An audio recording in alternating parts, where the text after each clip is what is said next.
For today's video mga kamaster, so may bago tayong project. Ford Ranger mga kamaster, 2024 model. So ito yung sabit niya, bumper. Tapos itong fender flare, saka bumper dito na matte. Yan, gagamitan na sa natin siya. So OEM na plastic to. So nagpatimpla tayo ng ganito.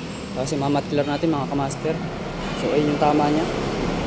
Ganda ng Ford Ranger nito mga kamaster. So re-retap natin mga kamaster ng ganito. Ayan.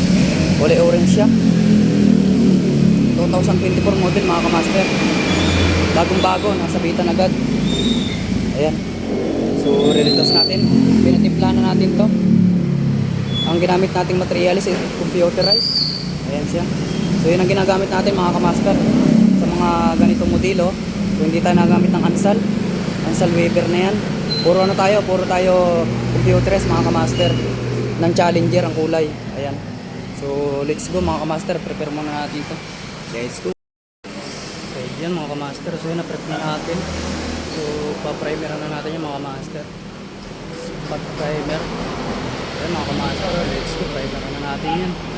Ayan na, planchado na siya. Let's go. So yan mga kamaster, naka-primer na tayo, 2 full coats. So yan. So ito yung next na natin kinulayan. Unang kinulayan, yung fender flare.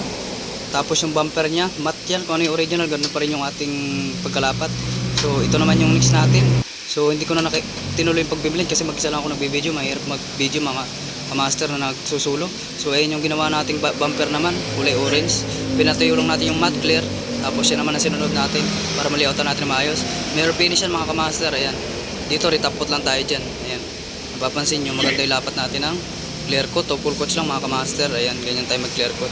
Papatuyin na lang natin yung mga kamaster. Ayan yung pinag-blend ko kaya umabot tayo doon kasi may tama din. Ayan yung matte natin. Same original mga kamaster. Ayan siya. Ayan. Ayan yung blend ko mga kamaster ng kulay. Hanggang dyan tayo. Ayan. Original yan dyan. Retop coat lang tayo mga kamaster.